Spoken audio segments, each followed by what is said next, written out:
Praise the lord. ದೇವರ ಒಳ್ಳೆಯ ಮತ್ತು ಪ್ರೀತಿಯ ಸೃಷ್ಟಿಯಾದ ನನ್ನ ಸಹೋದರ ಸಹೋದರಿಯರೇ, ನಿಮ್ಮೆಲ್ಲರಿಗೂ ನಮ್ಮ ರಕ್ಷಕನಾದ ಯೇಸು ಕ್ರಿಸ್ತನ ಹೆಸರಿನಲ್ಲಿ ವಂದನೆ ಹಾಗೂ ಈ ದಿನದ ವಾಕ್ಯ ಧ್ಯಾನಕ್ಕಾಗಿ ಸ್ವಾಗತ. ಪ್ರಾರ್ಥನೆ ಮಾಡಿಕೊಳ್ಳೋಣ. ಪರಿಶುದ್ಧನಾದ ಪರಲೋಕದ ತಂದೆಯೇ, ಸರ್ವ ಸೃಷ್ಟಿಕರ್ತನೆ, ನಿಮ್ಮ ಪರಿಶುದ್ಧ ನಾಮಕ್ಕೆ ಸ್ತೋತ್ರವಾಗಲಿ. ಅಪ್ಪ, ಈ ದಿನದ ವಾಕ್ಯ ಧ್ಯಾನದಲ್ಲಿ ನಮ್ಮ ಜೊತೆಯಲ್ಲಿದ್ದು ಸತ್ಯದ ಆತ್ಮನ ಮುಖಾಂತರ ನಮ್ಮೆಲ್ಲರೊಟ್ಟಿಗೆ ಮಾತನಾಡಿ ಬಲಪಡಿಸಬೇಕಾಗಿ ಯೇಸುವಿನ ಹೆಸರಿನಲ್ಲಿ ಬೇಡಿ ಹೊಂದಿದ್ದೇವೆ ನಮ್ಮ ತಂದೆಯೇ, ಆಮೇನ್. ಕರ್ತನಲ್ಲಿ ಪ್ರಿಯರೇ, ಇಂದಿನ ವಾಕ್ಯ ಧ್ಯಾನ ನನ್ನನ್ನು ಬಲಪಡಿಸುವಾತನು. ಪ್ರಿಯರೇ, ಈ ವಾಕ್ಯ ಕೇಳುತ್ತಿರುವ ನೀವುಗಳು ಮತ್ತು ವಾಕ್ಯ ಹಂಚುತ್ತಿರುವ ನಾನು ಅನೇಕ ಸಂದರ್ಭಗಳಲ್ಲಿ ಬಲಹೀನರಾಗುತ್ತೇವೆ.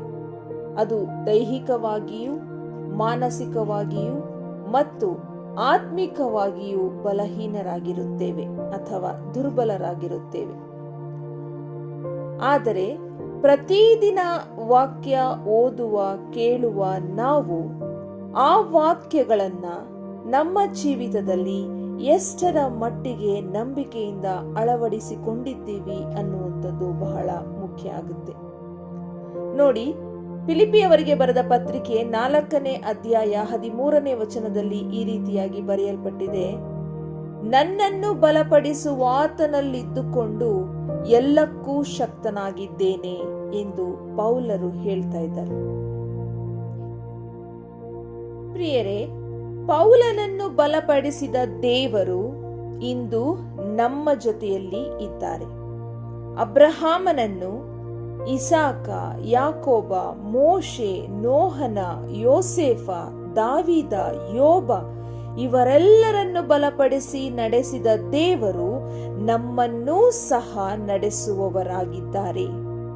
ಆತನ ಪ್ರೀತಿಯಲ್ಲಿ, ನಡೆಸುವಿಕೆಯಲ್ಲಿ ಯಾವ ಕೊರತೆಯೂ ಇಲ್ಲ, ಯಾವುದೇ ರೀತಿಯ ತಾರತಮ್ಯವಿಲ್ಲ. ದೇವರು ಪಕ್ಷಪಾತಿ ಅಲ್ಲವೇ ಅಲ್ಲ.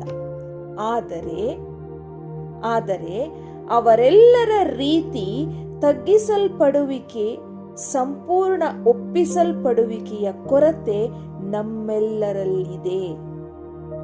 ಪ್ರಿಯರೇ, ಇನ್ನು ಮುಂದೆಯಾದರೂ ನಾವು ಅವರೆಲ್ಲರಂತೆ ಸಂಪೂರ್ಣ ಒಪ್ಪಿಸಲ್ಪಡುವಿಕೆಗೆ ಒಳಗಾಗೋಣ. ಆತನ ಪ್ರೀತಿಯನ್ನು ಅರಿಯೋಣ, ಆತನ ತ್ಯಾಗವನ್ನು ಸ್ಮರಿಸೋಣ. ನೋಡಿ, 2ನೇ ಕೊರಿಂಥದವರಿಗೆ ಬರೆದ ಪತ್ರಿಕೆ 12ನೇ ಅಧ್ಯಾಯ 9ರಿಂದ 10ನೇ ವಚನದಲ್ಲಿ ಈ ರೀತಿಯಾಗಿ ಬರೆಯಲ್ಪಟ್ಟಿದೆ. ಈ ಮಾತನ್ನು ಪೌಲನು ಹೇಳುತ್ತಾ ಇದ್ದಾರೆ: ನನ್ನ ಕೃಪೆಯೇ ನಿನಗೆ ಸಾಕು, ಬಲಹೀನತೆಯಲ್ಲಿಯೇ ಬಲವು ಪೂರ್ಣ ಸಾಧಕವಾಗುತ್ತದೆ ಎಂದು ನನಗೆ ಹೇಳಿದ್ದಾನೆ ಅಂತ. ಅಂದ್ರೆ ಪೌಲರಿಗೆ ಯೇಸು ಸ್ವಾಮಿ ಹೇಳಿದಂತಹ ಮಾತು ಇದಾಗಿದೆ: ನನ್ನ ಕೃಪೆಯೇ ನಿನಗೆ ಸಾಕು, ಬಲಹೀನತೆಯಲ್ಲಿಯೇ ಬಲವು ಪೂರ್ಣ ಸಾಧಕವಾಗುತ್ತದೆ ಎಂದು. ಹೀಗಿರಲಾಗಿ ಕ್ರಿಸ್ತನ ಬಲವು ನನ್ನಲ್ಲಿ ನೆಲೆಗೊಂಡಿರಬೇಕೆಂದು ನನಗುಂಟಾಗುವ ನಿರ್ಬಲಾವಸ್ಥೆಗಳ ವಿಷಯದಲ್ಲಿಯೇ ಬಹು ಸಂತೋಷವಾಗಿ ಹೆಚ್ಚಳ ಪಡುವೆನು. ಆದದರಿಂದ ಕ್ರಿಸ್ತನ ನಿಮಿತ್ತ ನನಗೆ ನಿರ್ಬಲಾವಸ್ಥೆಯೂ, ತಿರಸ್ಕಾರವೂ, ಕೊರತೆಯೂ, ಹಿಂಸೆಯೂ, ಇಕ್ಕಟ್ಟು ಸಂಭವಿಸಿದಾಗ ಸಂತುಷ್ಟನಾಗಿದ್ದೇನೆ. ನೋಡ್ರಿ, ಇಲ್ಲಿ ಎಷ್ಟು ಸ್ಪಷ್ಟವಾಗಿ, ಎಷ್ಟು ಪ್ರೀತಿಯಿಂದ ಅವರು ಬರೆಯಲ್ಪಟ್ಟಿದ್ದಾರೆ ಅಂದ್ರೆ, ಕ್ರಿಸ್ತನ ಬಲವು ನನ್ನಲ್ಲಿ ನೆಲೆಗೊಂಡಿರಬೇಕೆಂದು ನನಗುಂಟಾಗುವ ನಿರ್ಬಲಾವಸ್ಥೆಯ ವಿಷಯದಲ್ಲಿ ಬಹು ಸಂತೋಷ ಪಟ್ಟಿದ್ದೇನೆ, ಅದ್ರ ಬಗ್ಗೆ ಹೆಚ್ಚಳ ಪಡ್ತೀನಿ ಅಂತ. ಅಂದ್ರೆ ಕ್ರಿಸ್ತನ ಬಲ ನಮ್ಮಲ್ಲಿ ಇರಬೇಕು ಅನ್ನೋ ಕಾರಣಕ್ಕೋಸ್ಕರ, ಆ ಸಂತೋಷಕ್ಕೋಸ್ಕರ ನನಗಾಗುವ ನಿರ್ಬಲಾವಸ್ಥೆಯನ್ನೂ ಸಹ ನಾನು ಸಂತೋಷದಿಂದ ಅದರಲ್ಲಿ ಹೆಚ್ಚಳ ಪಡ್ತೀನಿ ಅಂತ ಇಲ್ಲಿ ಪೌಲರು ಹೇಳ್ತಾ ಇದ್ದಾರೆ. ನಾನು ಯಾವಾಗ ನಿರ್ಬಲಾವಸ್ಥೆಯಲ್ಲಿದ್ದೇನೋ ಆವಾಗಲೇ ಬಲವುಳ್ಳವನಾಗಿದ್ದೇನೆ ಅಂತ ಎಷ್ಟು ದೃಢವಾಗಿ ಅವರು ಹೇಳ್ತಾ ಇದ್ದಾರೆ. ಅಬ್ಬಾ, ಎಂಥ ದೊಡ್ಡ ನಂಬಿಕೆ! ಇಂಥ ನಂಬಿಕೆ ನಮ್ಮ ಹೃದಯಗಳಲ್ಲಿ ಇದೆಯಾ? ನಾವು ನಮ್ಮ ರಕ್ಷಕನ ಪ್ರೀತಿಯನ್ನು, ಬಲವನ್ನು ಅರ್ಥ ಮಾಡಿಕೊಂಡಿದ್ದೇವಾ? ನಮ್ಮ ನಿರ್ಬಲಾವಸ್ಥೆಯಲ್ಲಿ ದೇವರು ನಮ್ಮೊಂದಿಗಿದ್ದಾರೆ ಎನ್ನುವಂತಹ ಸಂತೋಷ, ಸಮಾಧಾನ ನಮ್ಮ ಹೃದಯಗಳಲ್ಲಿ ಇದೆಯಾ? ನಮ್ಮನ್ನು ನಾವು ಪರೀಕ್ಷಿಸಿಕೊಳ್ಬೇಕು.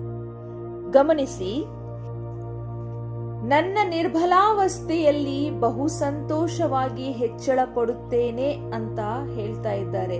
ತಿರಸ್ಕಾರ, ಕೊರತೆ, ಹಿಂಸೆ, ಇಕ್ಕಟ್ಟುಗಳಲ್ಲಿ ಸಂತುಷ್ಟ ಉಳ್ಳವನಾಗಿದ್ದೇನೆ ಅಂತ ಹೇಳ್ತಾ ಇದ್ದಾರೆ. ಈ ರೀತಿಯಾದಂತಹ ಒಂದು ರೀತಿಯ ಆನಂದ, ಸಂತೋಷ, ಸಮಾಧಾನ, ನಂಬಿಕೆ ನಮ್ಮ ನಿರ್ಬಲಾವಸ್ಥೆಯಲ್ಲಿ, ಹಿಂಸೆಯಲ್ಲಿ, ಇಕ್ಕಟ್ಟಿನಲ್ಲಿ, ಕೊರತೆಯಲ್ಲಿ, ಅನಾರೋಗ್ಯದಲ್ಲಿ ನಮ್ಮ ನಿಲುವು ಏನಾಗಿದೆ, ದೇವರ ಮೇಲಿನ ನಮ್ಮ ನಂಬಿಕೆ ಏನಾಗಿದೆ? ಅಯ್ಯೋ ಅದಿಲ್ಲ, ಅಯ್ಯೋ ಇದಿಲ್ಲ, ಅಯ್ಯೋ ನನಗೆ ಶಕ್ತಿ ಇಲ್ಲ, ಅಯ್ಯೋ ನನಗೆ ಈಗ ವಯಸ್ಸಾಯಿತು, ಶಕ್ತಿ ಇಲ್ಲ ಎನ್ನುವ ಕುಂಟ ನೆಪ ನಮ್ಮಲ್ಲಿದೆ. ಬಲಪಡಿಸುವ ದೇವರನ್ನು ನಂಬಿಯೂ ನಮಗೆ ನಮ್ಮ ಬಲಹೀನತೆಯ ಬಗ್ಗೆನೇ ಹೆಚ್ಚು ಗಮನ ಇರುತ್ತದೆ. ನನಗೆ ಯಾರೂ ಇಲ್ಲ, ನನ್ನ ಹತ್ರ ಏನೂ ಇಲ್ಲ, ಇವೇ ರಾಗ. ಅದನ್ನು ಬಿಟ್ಟು ಎಲ್ಲಾ ರೀತಿಯಿಂದಲೂ ನನ್ನನ್ನು ಬಲಪಡಿಸುವಾತನು ನನ್ನಲ್ಲಿದ್ದಾನೆ, ಹಾಗಾಗಿ ನಾನು ಎಲ್ಲಕ್ಕೂ ಶಕ್ತನಾಗಿದ್ದೇನೆ, ಶಕ್ತಳಾಗಿದ್ದೇನೆ ಎನ್ನುವಂತಹ ಒಂದು ಭರವಸೆಯ ಮಾತಿಗೆ, ಧೈರ್ಯದ ಮಾತಿಗೆ, ನಂಬಿಕೆಯ ಜೀವಿತಕ್ಕೆ ಇಂದು ನಮ್ಮಲ್ಲಿ ಕೊರತೆಗಳು ಕಾಣ್ತಾ ಇವೆ. ನೋಡಿ, ಇಲ್ಲಿ ಗಮನಿಸಿ, 2 ತಿಮೋತಿಯವರಿಗೆ ಬರೆದ ಪತ್ರಿಕೆ 4ನೇ ಅಧ್ಯಾಯ 16 ಮತ್ತು 17ನೇ ವಚನದಲ್ಲಿ ಈ ರೀತಿಯಾಗಿ ಬರೆಯಲ್ಪಟ್ಟಿದೆ. ಎಲ್ಲರೂ ನನ್ನನ್ನು ಕೈಬಿಟ್ಟರು, ಆದರೆ ಕರ್ತನು ನನ್ನ ಬಳಿಯಲ್ಲಿ ನಿಂತು ನನ್ನನ್ನು ಬಲಪಡಿಸಿ ನನ್ನ ಮೂಲಕ ಸುವಾರ್ತೆಯು ಸಂಪೂರ್ಣವಾಗಿ ಸಾರಲ್ಪಡುವಂತೆಯೂ ಅನ್ಯ ಜನರೆಲ್ಲರೂ ಅದನ್ನು ಕೇಳುವಂತೆಯೂ ಮಾಡಿದನು ಎಂಬುವಂಥದ್ದು. ಪ್ರಿಯರೇ, ನಮ್ಮಲ್ಲಿ ಏನೇ ಇದ್ದರೂ ಸಹ, ಇಲ್ಲದಿದ್ದರೂ ಸಹ, ನಮ್ಮಲ್ಲಿ ಶಕ್ತಿ ಇದ್ದರೂ ಸಹ, ಅನಾರೋಗ್ಯದಲ್ಲಿದ್ದಾಗಲೂ ಸಹ ಕರ್ತನ ಚಿತ್ತಕ್ಕೆ ನಾವು ಒಳಪಡಿಸಿ, ಆತನ ಚಿತ್ತಕ್ಕೆ ನಮ್ಮನ್ನು ನಾವು ಒಪ್ಪಿಸಿಕೊಟ್ಟು ನಡೆಯುವುದಾದರೆ ಖಂಡಿತವಾಗಿಯೂ ನಾವು ಎಲ್ಲಕ್ಕೂ ಶಕ್ತರಾಗಿರುವ ಹಾಗೆ ದೇವರು ನಮ್ಮನ್ನು ಬಲಪಡಿಸಿ ನಡೆಸುತ್ತಾರೆ. ನಮಗೆ ಅಸಾಧ್ಯವಾದ ಕಾರ್ಯವನ್ನು ಆತನು ತನ್ನ ಬಲ ಪರಾಕ್ರಮದಿಂದ ನಮ್ಮ ಮೂಲಕ ಸಾಧ್ಯವಾಗಿಸುತ್ತಾರೆ. ಯಾವ ಒಳ್ಳೆಯ ಕೆಲಸಗಳು ಅಸಾಧ್ಯವಲ್ಲ. ಉದಾಹರಣೆಗೆ, ನಾನು ಮೊದಲೇ ಹೇಳಿದ ಹಾಗೆ ನೋಹ, ದಾವೀದ, ಮೋಶೆ, ಇನ್ನು ಹಲವರು. ನೋಹ ದೇವರ ಮಾತು ಕೇಳಿ ನಾವೆಯನ್ನು ಕಟ್ಟಿದರು. ದಾವೀದನು ಗೊಲ್ಯಾತನನ್ನು ಎದುರಿಸಿ ಆತನನ್ನು ಕೊಂದನು. ಮೋಶೆ ಲಕ್ಷಾಂತರ ಜನರನ್ನ, ಸಾವಿರಾರು ಜನಗಳನ್ನ ಆತನು ನಡೆಸುತ್ತಾ ಐಗುಪ್ತರಿಂದ ರಕ್ಷಿಸಿಕೊಂಡು ಬಂದ. ಇವೆಲ್ಲ ಆಗಿದ್ದು ಮನುಷ್ಯರಲ್ಲಿದ್ದಂತ ಶಕ್ತಿ ಪರಾಕ್ರಮದಿಂದ ಅಲ್ಲ, ದೇವರಲ್ಲಿದ್ದಂತ ಬಲ ಪರಾಕ್ರಮಗಳಿಂದ. ಹಾಗಾಗಿ ನಮ್ಮನ್ನು ನಾವು ದೇವರ ಚಿತ್ತಕ್ಕೆ ಒಳಪಡಿಸಿ ನಡೆಯುವುದಾದರೆ ಆತನು ನಮ್ಮನ್ನೂ ಸಹ ಬಲಪಡಿಸಿ ತನ್ನ ಚಿತ್ತಕ್ಕೆ ತಕ್ಕ ಹಾಗೆ ನಮ್ಮನ್ನು ನಡೆಸುವವರಾಗಿದ್ದಾರೆ. ನಮ್ಮ ಮೂಲಕವೂ ಅಸಾಧ್ಯ ಕಾರ್ಯಗಳನ್ನು ಮಾಡಲು ಶಕ್ತರಾಗಿದ್ದಾರೆ. ಹಾಗಾಗಿ ಅದಕ್ಕೆ ನಮ್ಮನ್ನು ನಾವು ನಂಬಿಕೆಯಿಂದ, ತುಂಬು ಹೃದಯದಿಂದ ಆತನನ್ನೇ ದೃಷ್ಟಿಸುವವರಾಗಿರಬೇಕು. ಆಗ ಮಾತ್ರ ಎಲ್ಲವೂ ಸಾಧ್ಯವಾಗುತ್ತದೆ. ತಂದೆ ದೇವರು ನಿಮ್ಮೆಲ್ಲರನ್ನು ಹೆಚ್ಚಾಗಿ ಬಲಪಡಿಸಿ ನಡೆಸಲಿ. ಆತನ ಕೃಪೆ ಸದಾ ನಿಮ್ಮೆಲ್ಲರೊಂದಿಗಿರಲಿ. ಆಮೇಲೆ